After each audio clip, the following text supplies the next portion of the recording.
man you have just seen has committed a crime. He is a member of a $250 million business.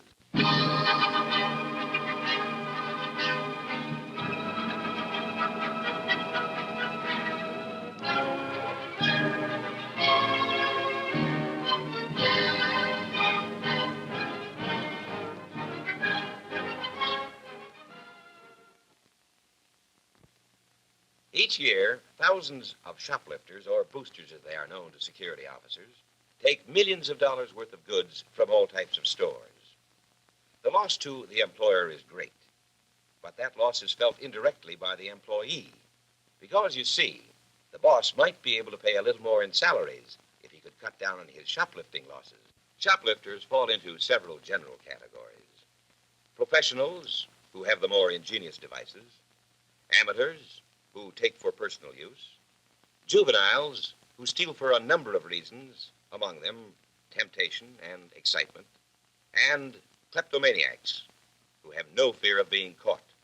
Boosters take a variety of items, but very rarely take large ones. Here on the table before me is an assortment of the types of items that seem to have a particular appeal to shoplifters or boosters. Flashlights, kitchen equipment, hunting and fishing equipment, gloves, jewelry, hardware, wearing apparel, cameras, purses, sweaters, and these are but a few of the products that seem to have that certain appeal to the booster. No department is completely immune, and all employees should be particularly alert on Saturdays, during staggered lunch hours, and whenever the department is short-handed. Now, we don't want to make protection officers of every clerk. All we want to do is help you recognize and identify the shoplifter. Now let's go out into the store and watch the booster in action, see how he works. This is a typical day in a department store.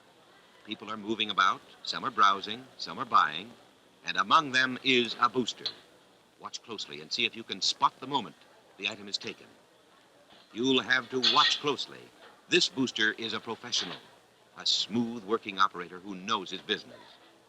Store employees can't be detectives, but they can help their store security officer by being alert and watching for signs of the shoplifter.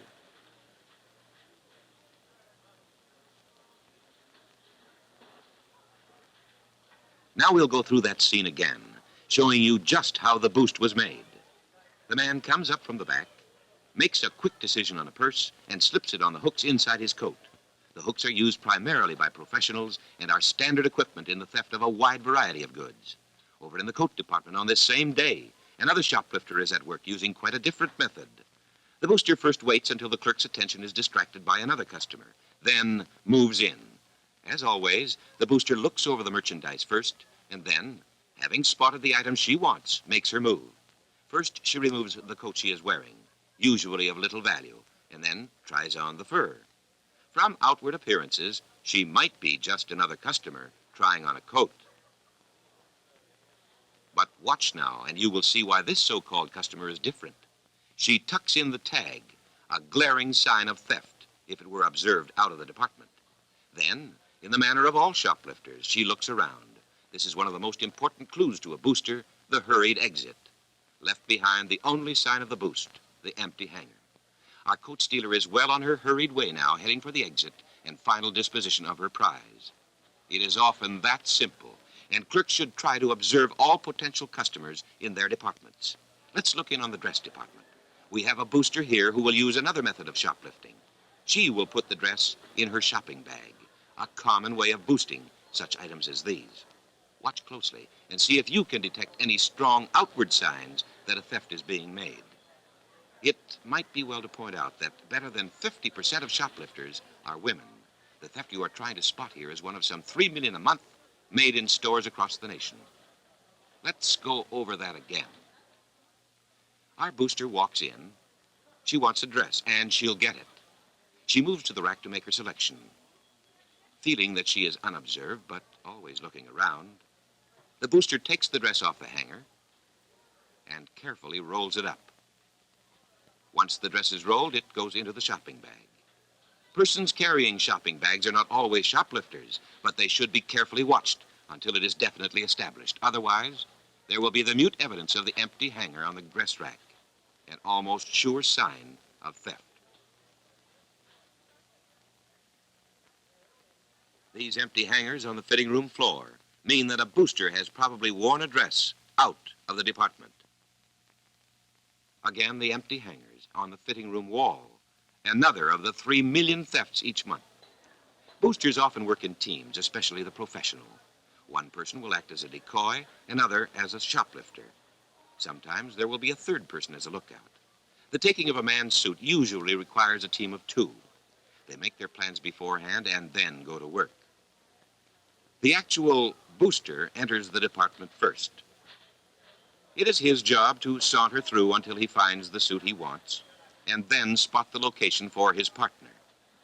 The booster acts like a customer interested in buying. He looks all right, unless, of course, you could read his mind.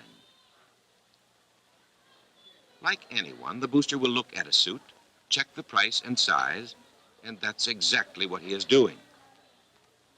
Having made his selection, the booster moves other suits aside to spot the suit for his partner, and then he leaves, a clear signal behind him. Now comes the second member of the team. It will be his job to distract the clerk away from the area where the suit is to be boosted. He, too, acts innocently, like a customer. He has to take his time, lest he arouse suspicion. He also must spot the suit before he can go to action and take the clerk to another part of the department. When he sees the suit his partner has marked, the decoy turns to the clerk and asks for service, always on an item at the other end of the department. While the clerk is being led away from the theft area, the booster returns. No shoplifter is ever comfortable. He must look around. He fears detection above all and often gives himself away by his furtive eyes. Satisfied he is not observed, the boost is made under the coat and on the hooks. Then a final look around, and the booster hurries away, a valuable suit in his possession for resale later. Some teams will meet in another part of the store, and there they will confirm that the theft has been made successfully. Takes only a nod, and then they are on their way. Another item taken from the men's clothing department is slacks. They are easy to get at and can be quickly handled. On the pretense of examining the trousers, the woman methodically folds them up. Always she looks around, awaiting her chance. Then she slips them under her coat and leaves the department. Another loss to employer and employee. One of the more vexing problems of any store is the shoplifting done by youngsters. They are motivated by excitement, temptation, and sometimes take things just on a dare. They generally take small, inexpensive items and begin their activities by entering a department and hanging around. Most of the items they steal are small enough to go into their pockets. Knives, pipes, candy, sporting goods in season. And a good way to spot them, of course, is noting that they stay around the counter for lengthy periods. As in the case of all persons contemplating a theft, they do not want the help of a clerk. This is an excellent device in the prevention of thefts. Asking the suspect if he wants to be helped often sends him away. Youngsters often work in teams and seldom take anything alone, although it is done occasionally. They follow the same usual pattern of looking around carefully before taking anything, and then into the pocket it goes. But as these boys came together, they both want something. Their mutual desire could give an alert clerk some extra time to spot the shoplifting. Awareness of the shoplifter's characteristics will save thousands of dollars. You are now watching another method employed by young shoplifters. This lad wants one of those footballs, and he's learned how to do it. Watch what he does when he feels he is not being observed. He merely lays his jacket over the football, picks up the jacket with the football now concealed underneath, and walks away. There are girl shoplifters, too, and their interests run along other lines, as would be expected. For the younger girls, it is the more inexpensive jewelry that often catches their eyes. Rings, bracelets, earrings, and other small items. Amateur shoplifters seldom take anything of great value, and 9 times out of 10 are caught the first time they try it. Young girls are no different from boys when it comes to taking what they want. They approach the counter, handle the goods, and decide what they want. They are also building up their courage to make the theft.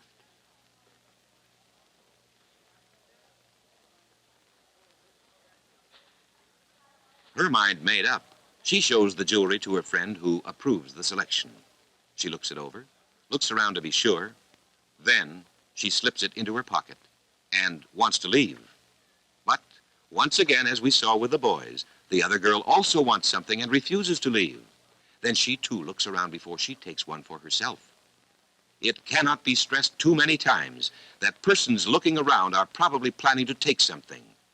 As for the kids, the fact they spend considerable time near a counter containing small, inexpensive items is a warning sign they may be planning a boost. Watch them carefully before they get away like this. In the more expensive jewelry department, we will find the older women shoplifters, and they are considerably more clever. The method you will see here is very difficult to detect, and even the most alert clerk may not spot it. However, a better knowledge of shoplifters' habits and methods is most helpful in detecting the more clever operators. The clerk you see here used one of the preventive measures, and in turn was given a clue to a possible booster. She asked the woman if she wished to be helped and was refused. Not all refusals mean a shoplifter, but you can be assured a shoplifter will turn down a clerk's help. Now, watch how smoothly the necklace is taken, how simple it is to let the necklace drop down the dress front. An operator such as this is usually a professional. She will take more than one item, and as you see here, she is interested in expensive goods that will have a higher resale value. She doesn't change her methods. She tries it on again, looks around, and the necklace is gone. Boosting a bracelet requires a somewhat different technique, one that is equally effective, however. The bracelet is tried on, the booster looks around, and then into the sleeve it goes.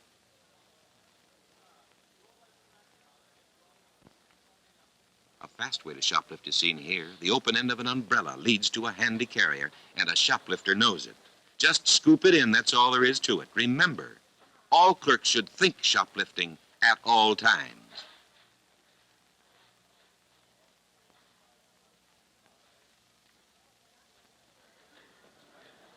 Perhaps the most useful bit of equipment the shoplifter has is bags, paper shopping bags, old bags of any type. They should not be left lying out in the open where a booster can get his hands on them. It is a simple matter for him to pick it up, fold it, and keep on hand for later use when he begins his operations. Used bags blown up with air are often carried into a store and filled with valuable merchandise, which means a loss to the proprietor. Let's go out into the store and see how the bags are used. The shoplifter is on the prowl and spots the item she wants. She looks it over first and sizes up the situation. Her next move is to place the item on the edge of the counter, and then, feigning lack of interest, she walks away. But she'll be back, and in a matter of seconds. This is a common method used for a boost of this type. Always, the shoplifter looks around before taking anything, and then, in a flash, the item is in the bag, out of sight, and the shoplifter is gone. Another oft-used device is the false pocket under the shield of the coat. It is a simple matter to pluck a small item off the counter, pull it inside, and deposit in a bag or an inner pocket. Every day in most every department, the shoplifters are at work using one method or another. And always, there are new variations, many of which can be used in the hardware department, for instance. Once more, the shoplifter eases into the department, trying to look like an ordinary customer. He will examine the various items until he decides just which one he wants and is going to take. The many small items in the hardware department make it one of the more fruitful fields for the booster. When he's ready, he uses the sleeve method. Just slip it past the cuff and then completes the job by dropping it into his pocket. Among the customers, there is another booster with his eye on something else. This is a method reminiscent of the umbrella. He takes sockets by the handful, quickly and easily. There are occasions when the shoplifter will dress to fit the item he intends to steal. He will wear clothing into which he can place the item so that it will look like a natural part of his costume. This chap, for example, is wearing the type of blue jeans in which the ruler he plans to take will not look out of place. But he has the shoplifter's eyes, moving and furtive. Satisfied he has not observed, the booster places the ruler in his pocket. And on the way out, he even bumps into the clerk. You never really know whether the man whose pardon you are begging is a shoplifter leaving with the goods. Here is another method that is simple, easy, and costly to the store.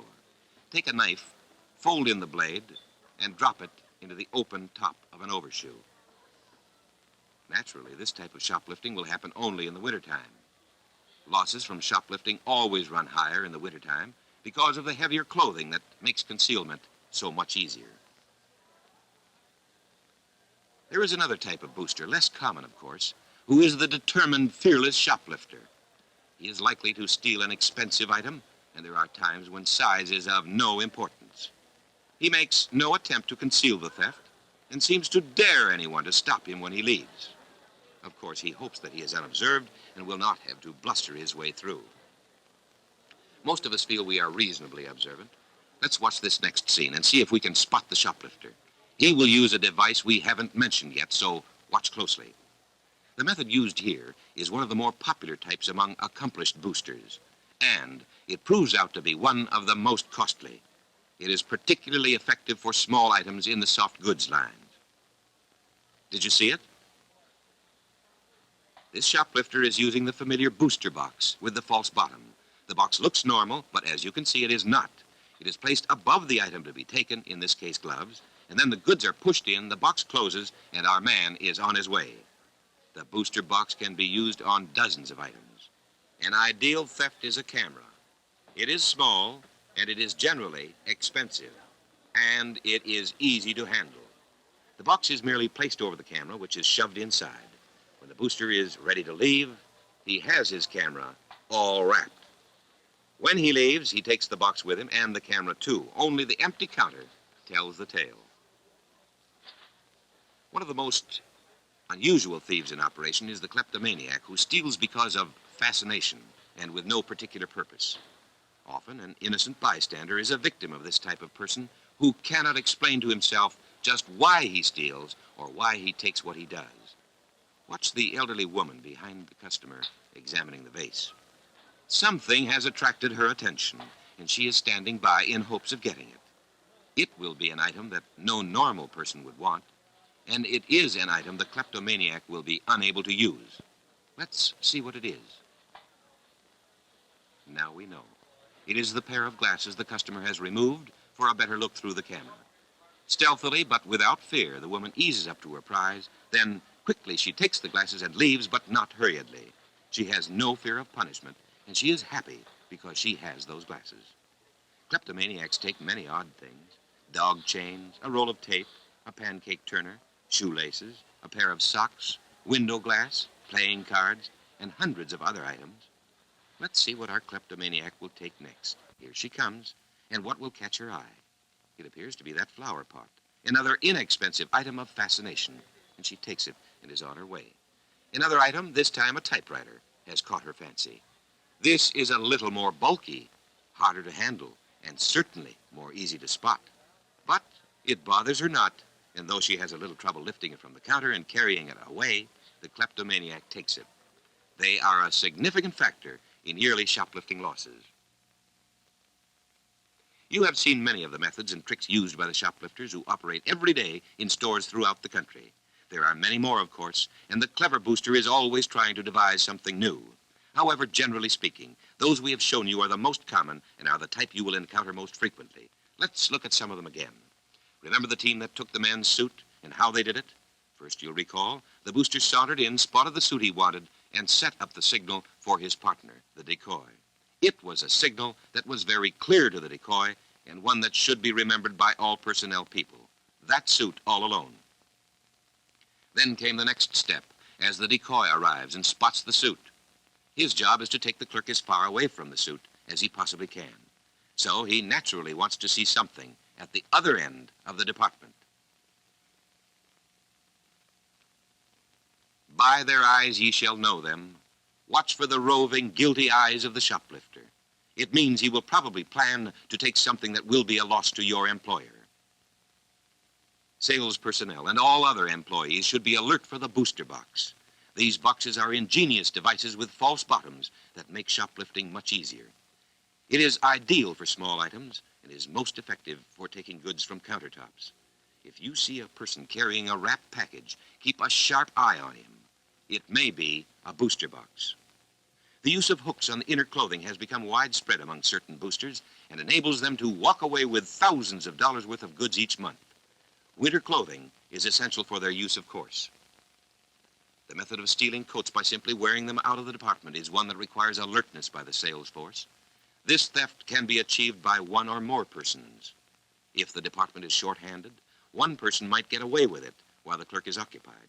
Or, of course, there may be the planned theft with a second person acting as decoy to distract the clerk's attention. The booster is always careful to tuck in the tag, and then, with a last look around, she hurries from the department. One of the smoothest thefts we saw was that in the expensive jewelry department.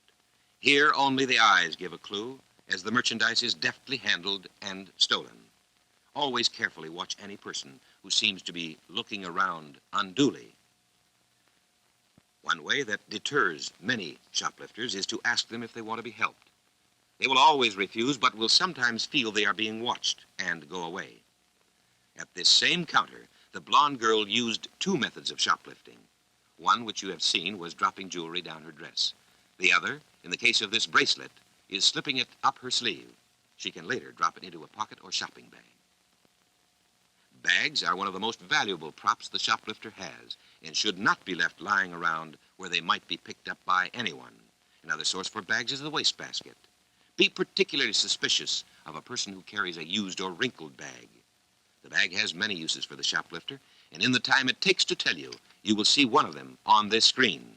In less than 20 seconds, this woman spots her item, places it on the edge of the counter, walks away, only to return almost immediately and complete the theft. And that's about just as long as it ever takes. The shopping bag can be used in the theft of a dress and might have been the initial clue to the fact this woman was a booster. As it is, the only clue to the theft will be found too late. The merchandise will be far away before someone spots the empty hanger on the rack. This hanger.